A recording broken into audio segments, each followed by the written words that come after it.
We have been waiting, we have been theorizing, and now, finally, the official green light. The source material is here, confirming the return of, I think it's fair to say, one of the most anticipated sequels in a long time. It absolutely is. We are diving deep today into the officially confirmed Season 2 of Hell's Paradise. And this is huge news. So for anyone out there who needs to, get up to speed quickly, this is the place to be. Exactly. Whether you're just refreshing your memory on our deadly protagonist, Gabimaru, or you need the critical details on who is actually making this new season, We've got you covered. our mission today is to just boil it down to the absolute essentials. We're going to nail down the hard facts for Season 2, the launch date, the key creative team, and maybe most importantly, refresh precisely what the stakes are for Gabimaru on that Nightmare Island. Let's start with the big one. The announcement every fan has been waiting for. Hell's Paradise Season 2 is confirmed, and the wait is... Well, it's almost over. We have a solid date. Oh, yeah, let's have it. Mark your calendars. The premiere is set for January 11th, 2026. That is fantastic. But, our listeners appreciate the specifics. Do we have an exact time for the Japanese air date? We do. It's set to start airing in Japan at 11:45 PM JST. Okay. And for our global audience, this is the best part. Crunchyroll is making sure we do not get left behind. Oh, good. They'll be streaming the new episode simultaneously, so you'll be watching it all unfold at the exact same moment as the fans in Japan. Simultaneous streaming. That cuts down on the spoiler tension, which is nice because the show itself is just pure, uncut tension. Exactly. Okay, let's unpack this. Before we even get back to the blood-soaked terrain of the island, we need to look at the creative architects, because who's behind the camera, that often tells us so much more about a show's quality than any trailer ever could. I completely agree. And the consistency of the staff for Season 2 it's really remarkable. It signals a real commitment to the tone they already established. So who's back? Returning to guide this whole harrowing story is director Kaori Makita. Right. And her history with Kakegurui Twin is particularly instructive here. When people think Kakegurui, they think of that intense, almost manic psychological pressure. Right, exactly. Makita excels at visualizing the visceral side of psychological duress. It's not just that the stakes are high, it's that she understands how to use that visual excess, the extreme close-ups, the heightened color palette, to reflect a zero-sum, high-risk environment. Having her return suggests Season 2 won't just continue the action, but it'll probably elevate the depiction of Gabimaru's mental state and, the impossible choices he has to make. That's a great point. That visual representation of internal collapse is so crucial for a series where beauty and horror are constantly, wrapped around each other. Okay, so now let's talk about the story structure. The series composition, which is basically the narrative roadmap, is being handled by Akira Kendaichi. And his resume includes the critically acclaimed Nier Automata Ver 1.1a. And Nier Automata is a huge point of context there. Yeah. That series is legendary for embedding these deep, often, frankly, despairing philosophical undertones right into the middle of relentless, high-octane action. Right. Questions about existence, what it means to be human. Cyclical destruction. Yeah, all of it. So when we see Kendaichi tackling Hell's Paradise Season 2, should we expect things to, slow down to get more philosophical? Or is it more about balancing that existential dread with, the martial arts showdowns? I think it's the balance that matters. Kendaichi's specialty is making sure that philosophical weight actually amplifies the action rather than slowing it down. Okay. So as Gabimaru and the others go deeper into Shinsenkyo and they confront its true nature, these questions of immortality and humanity and sacrifice, they become impossible to ignore. Kendaichi makes sure those themes have momentum. So you're hooked by the fight choreography and the ethical dilemmas at the same time. Precisely. Moving to the visual side of things, character designs are being handled by Koji Hisaki. It's fascinating that the source material points out his previous role was as a prop designer for Banana Pear.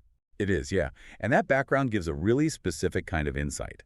An animation designer, of course, details characters, but a prop designer, especially on a realistic show like Banana Fish, they have a mastery of how objects and environments tell a story. So it's not just about drawing a cool sword. Yeah. It's understanding the rust on that sword and what it says about the person carrying it. Exactly right. For a grim survival series like this, Hisaki's expertise suggests a commitment to showing the decay, the cuts, the exhaustion, the meaning behind the hideous flowers and relics on the island. That detail makes the visual horror feel far more tangible. And finally, we can't ignore what glues it all together. The sound. The atmospheric score is being crafted by Yoshiaki Dewa, who is famed for his work on Call of the Night. Oh, that's a perfect fit. If you remember the score for Call of the Night, it was so moody, so evocative. It captured this beautiful yet kind of sinister, nocturnal feeling. It defined a place. Yes, exactly. And Hell's Paradise needs a composer who can articulate the island's duality, its breathtaking beauty and its horrifying, murderous reality. Dewa is perfectly positioned to deliver a score that is both grand and deeply unsettling. It's pretty clear the sources are pointing to a high-caliber team, one built not just for action, but for narrative, psychological, and atmospheric complexity. This raises expectations a lot. It really does. So, now that we know who's steering the ship, let's revisit the protagonist and the island's perilous nature. If you need a thorough recap, this is your crucial moment before the next chapter begins. We have to start with Gabimaru the Hollow. He's the ultimate protagonist. Yeah. A master assassin, renowned for his strength and his apparent, lack of emotion. That's where he gets the moniker. Right. And despite his legendary skill, he starts the story on death row, facing execution. But his motivation isn't just survival. It's way more human than his nickname suggests. Yeah. Gabimaru's one chance at freedom is tied to this relentless desire to return to his wife, to, in a way, regain the humanity he feels like he's lost. And to do that, his objective is to find the elusive Elixir of Life on that treacherous, mythical island known as Shinsenkyo. And the island is a true hellscape. Gabimaru isn't just facing death. He's facing impossible odds. The first danger is just the myriad of fellow convicts who are all after the same prize, each one with their own executioner, like Sagiri.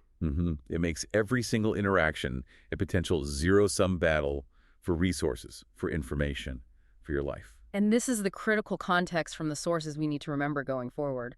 The island is not just a stage for a battle royale, it is a biological and mythological horror show. Absolutely. The secondary danger, which really became the terrifying focus at the end of Season 1, involves the monstrous creatures that roam the island. And these are not just beasts, they're the Tensen. The Tensen, they're the linchpin, aren't they? The central mystery of the island. We should probably remind everyone exactly what they represent. They are the literal deity-like guardians of Shinsenkyo. They embody this horrific blend of flora and fauna. They have impossible powers and this androgynous appearance that really plays into the series' themes of, corrupted beauty. So the end of Season 1 revealed that Gabimaru and his rivals weren't just fighting desperate humans anymore. No, they were fighting immortal, all-powerful beings. Their introduction just completely redefined the nature of the survival challenge. So the moral ambiguity of Gabimaru, the psychological tension from Makita, the complex narrative promised by Kin Daijichi, it all now has this definitive, terrifying focus, fighting literal gods. Yeah. The stakes are absolute. It's moved from a standard survival mission to a huge mythological conflict. Gabimaru has to be the strongest, the most cunning, the most adaptable if he has any hope of overcoming adversaries who seem quite literally immortal. And we can't forget the executioners in all this. Their role is equally complex. They're supposed to kill the convicts, but on the island they become these reluctant allies, observers, sometimes even participants in the fight. A total pressure cooker environment. It defines the entire atmosphere. Okay. Now that we've reestablished the grim reality of the island and the Tensen threat, here is where the source material starts building some genuine excitement for the new chapter. What specific teases were dropped with the announcement? Well, official platforms immediately released a stunning new visual. It seems to hint at a deeper, maybe more ornate part of Shinsenkyo. And they've confirmed this is just the beginning. Still more to come. Oh, yeah. Fans can expect additional trailers to drop, and they said they'll specifically tease the haunting narrative twists and showcase the intense, escalating battles against the Tensen. The official sources also mentioned something about new elements, including announcements for new cast members joining this lethal competition. That's a critical narrative lever to pull. Adding new established fighters or even executioners now, when the stakes involve immortal beings, it means they're escalating the power level, not just the number of bodies. New competitors almost always mean new, deeper secrets about Shinsenkyo are going to be uncovered.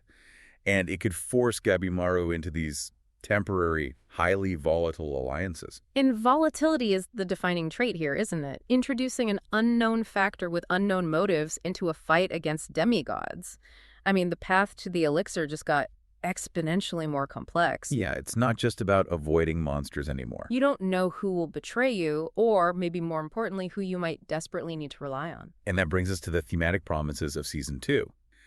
Based on all the announcements, the new season is set to seriously escalate the action. It's delivering on the promise of new alliances, which are only necessary because the enemies are so formidable. Right.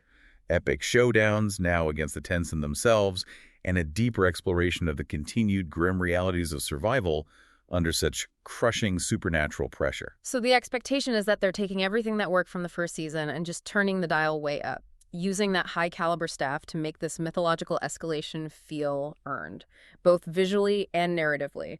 The focus is shifting from simple survival against human rivals to a direct confrontation with the fundamental horrors of the island itself. It's going to demand every single ounce of Gabimaru's skill and mental fortitude. Excellent summary. Okay, let's bring it all home for you. If you take 3 things away from this deep dive, make it these. First, Hell's Paradise Season 2 premieres January 11th, 2026, with simultaneous streaming on Crunchyroll. The date is set. Second, the creative team is top tier. Director Kaori Makita and series composer Akira Kindaichi are promising this ambitious blend of psychological horror, philosophical depth, and relentless action. And third, the stakes have escalated drastically. Gabimaru's search for the elixir now means confronting the true, immortal deity guardians of the island, the Tensen, all while surrounded by desperate, dangerous rivals. Which, it raises an important question, something you should probably keep mulling over as you prepare for this terrifying next chapter. Gabimaru is fighting so hard to get the Elixir of Life so he can return to his wife, to reclaim his humanity.